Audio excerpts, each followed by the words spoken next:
From the top of the Elliot in the Morning building, WWDC Washington, WRXL Richmond. This is the Elliot in the Morning Radio Network. For me. Hold on one sec. So I did learn something out of all of this that took place. I did end up learning something. And by the way, I do want to point out, we were off yesterday. We're going to be off on Monday, and then we'll be back, and everything will be fine. Monday was a already scheduled day off. Yesterday, we were supposed to be off for a funeral, which as it turned out, Tyler was never able to get to. But the thing that I didn't know that I learned was, so you were supposed to leave. Yesterday was Thursday. You were supposed to leave Wednesday. My flight was at 2:40 on Wednesday out of Reagan National. And that was kind of in the down part of the... So going back to Wednesday, we got snow Wednesday morning, and then everything kind of stopped for a while. Well, it was like snow, rain, and then it stopped in the morning. And what time did everything fire back up Wednesday evening? 4-ish? Yeah, that's at 4. Like 4 is when it started coming down. So that flight that you were supposed to be on would have gotten out. Should have gotten out. Did get out. Did get out, yeah. So why didn't you leave? I was involuntarily bumped from the flight. But you had a ticket. They oversold it? Well, United and apparently every airline oversells every flight. Yeah. Let's Because focus on United for a moment. Based on the stats, there are no shows. So anyway, I get I check in, and I get like a boarding management card, not standby, and I was just told, you'll get your seat at the gate. Right. And I've heard people called and say, oh, your seat's waiting for you at the desk, come up. So I didn't think it was that weird. And I had a ticket. I wasn't trying to fly standby. So I get to the gate, and my name is on a list that says, confirmed seats, listen for your name. Or waiting seat assignment, confirmed, waiting, listen for your name, wait for your name. And then there's a standby list, and then there's like an upgrade list, and then there is a cleared list. So I'm just awaiting my seat assignment. So I go up to the guy and said, listen, I just want to make sure I haven't missed my name. He said, no, I haven't called any of those names. We'll call you as we're boarding. Fine, no problem. He said, we'll be fine. You three, your names are set. Can I hit pause? Yeah. Do they know that you're flying for a funeral? Not yet. Okay. So there are, I befriend the two guys that are also on this list, and they now know that I'm flying for a funeral. And we get to the point where they call us up to the little ticket counter where they take your ticket before you board. And I see the other employee whispering, and it was loud enough that I heard him say, I only have 2 seats. I only have 2 seats. And there's 3 of you. There's 3 of us. Yeah. Now, keep in mind, these other 2 guys know I'm going to a funeral. Do you know what they're going for? Both business. Okay. And it was Chicago, right? Yeah. Direct flight to Chicago O'Hare. So, those guys were nice enough to not give up their seats. I don't know why they got priority over me. I guess they had put up big enough fits beforehand. They led me to believe I would have no problem getting a seat. I had a reservation, I had a ticket, and I wasn't flying standby, and those people obviously are kind of left at the mercy of no-shows. Standby people. I didn't think I was. So I'm then told, we're going to have to involuntarily bump you from this flight. And I said, listen, this flight's going to take off. Anything later isn't going to take off. Let me check what we can get you on. All right. So at this point, the door's shut, and that flight backs away from the gate. He tells me that there's nothing out of National for the rest of the day. He can get me on a flight that leaves at 4:45 out of BWI that goes directly to Chicago. What time is it now? It's like 2:45. Right. So there's no way I'm going to get up to BWI. And I drove, so I had to go get my car, drive up there, get through security. I mean, there was no way. And the guy did concede. He said, yeah, that's gonna be tough. And the people around me online said, there's no way you'll make it. Especially, it was going to start, at least that sleet was going to start, or the early rain. So then he says, listen, you've been involuntarily bumped. I can't do anything for you. Do you just want a refund?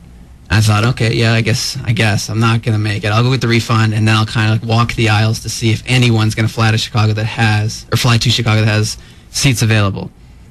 So I turn around, and this this black gentleman, color doesn't matter, says to me, listen, know your rights. They owe you $800. Know your rights. Know your rights, $800. He said, research it as you're walking back to the ticket counter. So I'm like, wow, I don't know what he's talking about, but I'll check it out. He said, just search on your phone, involuntarily bumped, and then $400, $800. I said, I don't know what the two values mean. I'll check it out. At this point, and as I was finishing the conversation with the gentleman and the guy at the ticket counter, I kept my cool. I really did. Like, I never even, I mentioned a funeral, but I didn't yell or anything. Because, I mean, truth be told, I was fighting back tears. If I'm going to be honest. Like, it was just a matter of, you know what, it wasn't that I was thinking about my grandfather dying. It was just like, I'm not going to be there, and I was supposed to be on the flight. You know, I was involuntarily bumped. I did not give up my seat. Anyway, I go back to the main ticket counters where you can check in and check luggage at the entrance to the airport. And this C, who works for United, starts telling me, "Oh, you're still on that flight." I said, "No. There's no seats left. They've closed the door. They told me to come back and get a refund." So they're calling back and forth and trying to figure it out. And I start hearing them throw around the term VBD. And I'm thinking to myself, that sounds like voluntarily bumped, which I was not. I mean, I wanted to be a pallbearer, you know? So she starts telling me, like, all this stuff. Like, and I said, listen, I know I'm owed $800, and I can have that in like a cash form or credit. She's like, it's not $800. Oh, I want cash. At VBD, I'm thinking very big. Mm-hmm. So she's like, it's not $800. It's $400. I said, listen, I know the law. Know your rights. I know the law. Is that true, though? So you researched on your walk? Yeah. So this is the deal. Involuntarily bumped from a flight, and they have to give you $800? Is that on top of the refund? Yes. Well, let me tell you all these things that United violated. Oh, damn. So let's say the ticket. How much was the ticket? Well, it was a compassion fare, which was light on the compassion, heavy on the fare. Yeah. It was $466. So, according to what they're supposed to do, I'll tell you right now why. Southwest has been fined for not following proper DOT procedure when it comes to bumping, and I'd like to see United be fined. And I'd like the DOT to launch a formal investigation. Because this woman didn't even bring up. I had to say to her, I know I'm owed legally $800. And I'll explain why in a second. And she's like, no, you're not. No, you're not. All this crap. So anyway, DOT requires each airline to give all passengers who are bumped involuntarily, a written statement describing their rights and explaining how the carrier decides who gets on an oversold flight and who doesn't. Did you get that? No. No. If not for this black gentleman previously mentioned, I would have had no idea. You would have just gotten your refund. I couldn't wrap my head around the fact that there are so many people who this happens to who have no idea and don't request the money or get in. And that's the problem. I'm getting in this argument with this lady, and I want to be flying to Chicago. I want to go to the funeral. This $400, $800, whatever, it means nothing to me right now. But I'm getting what's owed to me because the airline screwed me. No. I mean, I would just expect to get the refund for the ticket. By the way, I wouldn't have even expected to get the refund. I would have expected to get a voucher to fly again. That's what I would have expected to get. So if you are bumped... Because I hate the airlines. I believe the airlines would have screwed me, and they would have said, well, listen, we'll give you a voucher. You can fly. Here's a voucher to fly within the next 12 months. But in the case of a bereavement fare for a funeral, you're going to say, well, they're not going to have another funeral. Just give me my money back. No, but I wouldn't have expected to get that. I got 10% off. I know, I'm with you. I got screwed the same way. No, they don't take care of you. But I would have expected they would have gone, here's a voucher. You can fly anywhere United flies in the 48 within the next 12 months. You can't fly during Christmas or Thanksgiving. That's what I would have expected to get. All right, so if you are bumped involuntarily and the airline arranges substitute transportation that is scheduled to get you to your final destination within 1 hour of your original scheduled arrival time, there is no compensation. Okay. Keep in mind, at this point, I've been told we can't do anything for you. Okay, that's fine. So that was not me. Right. If the airline arranges substitute transportation that is scheduled to arrive at your destination between 1 and 2 hours after the original time, the airline must pay you an amount equal to your one-way fare to your final destination that day with a $400 maximum. Okay. Not me still. Because I'm, at this point, still being told, You're not going anywhere that day. You're done. If the substitute transportation is scheduled to get you to your destination more than 2 hours later, or if the airline does not make any substitute travel arrangements for you, the compensation doubles. 200% of your one-way fare, $800 maximum. That is me. Is that on top of the cost of your ticket? Yes, you get the refund too. So you should have gotten your $400, 400 and whatever for your ticket, plus 800 on top of that. That's correct. Yeah. All right, so where's that from United? Well, listen.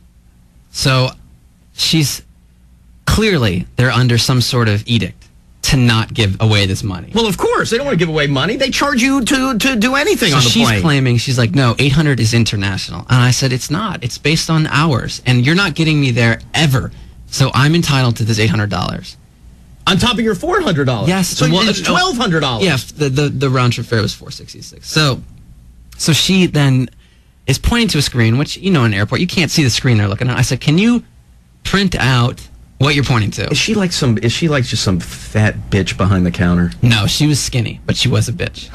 And I haven't even mentioned the funeral. I picture her to just be some fat bitch behind the counter. I'm just trying to gotta get that money. Like, I'm just trying to legally. I felt like Ted Williams. Yeah, get me that money, baby. So she prints it out, but she makes a couple phone calls, and I keep hearing her say VBD. They're trying to put me in the system as someone who voluntarily got bumped, and I didn't have time to research those rights. So anyway, she hands me a thing, and it says there's $400 listed there, but it's all under this voluntarily bumped. I said, listen, I wasn't involuntarily bumped. I'm trying to get to a funeral. You weren't voluntarily bumped. Oh, correct. Yeah, sorry, I misspoke. I was involuntarily bumped. I would never give up my seat, especially with the weather that's coming in, because I know I'm not going to get out. Like, I'm not trying to just get a voucher for a free trip like some people do. Some people have very flexible travel arrangements. So at that point, I mentioned the funeral. So she says, "Oh, you're going to a funeral. That's very important. Let me get you a seat on a flight." So she clearly bumped somebody else, essentially, and gives me a seat on a flight that's scheduled to leave at 5:30 out of National. Now, my original flight was 2:40. Do the math. That's still outside of 2 hours. So not only am I going to get this ticket, I'm thinking I'm still going to get $800 because they made arrangements, but it's with outside 2 hours. But did you tell her that flight's not going to take off, that you're not stupid, no plane's going to take off? I was still hoping. It was going to be tough and very expensive to just walk up to another counter and totally sketchy and just be like, I need a ticket to Chicago. I didn't want to have to do that. I didn't want it to come down to that. So at this point, I'm like, hey, listen, I'll take the ticket that I have a seat for, and then I can I had an hour and a half to walk around. Maybe I can scan to see if there's something that is leaving earlier or whatever.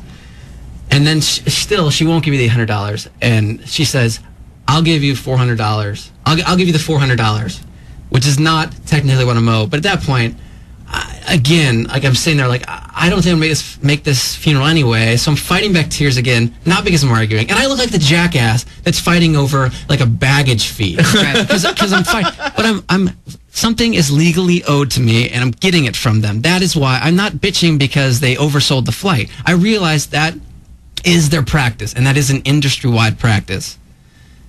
So I just take the ticket, take the $400. I don't want to fight anymore. Did they give you $400 cash? They did, and here's where I didn't get enough research, and which should have been listed on the form that they were supposed to give me. From the DOT's website again, airconsumer.dot.gov. Let's see. Airlines may offer free tickets or dollar amount vouchers for future flights in place of a check for denied boarding compensation. However, if you are bumped involuntarily, that's you. Again, even though they're saying I wasn't, you have the right to insist on a check if that is your preference. I didn't know that. I did not know that. What'd you get? I got $400 worth of United money. No, you don't want that. You want cash. I will never fly. Well, I didn't know that. So United can right now email me or call me and make this right. They won't. You never know. They won't. Or they could fire that C who works for United at National. They won't do that either. So I'm owed, not only, I don't even care about, here's the deal I'll make United. They're probably not listening. I am owed right now $800 cash. Well, but you got to give them those vouchers back. I'll give them the vouchers back because you didn't give me the form that explained my rights. What airline am I flying today? Let me do this.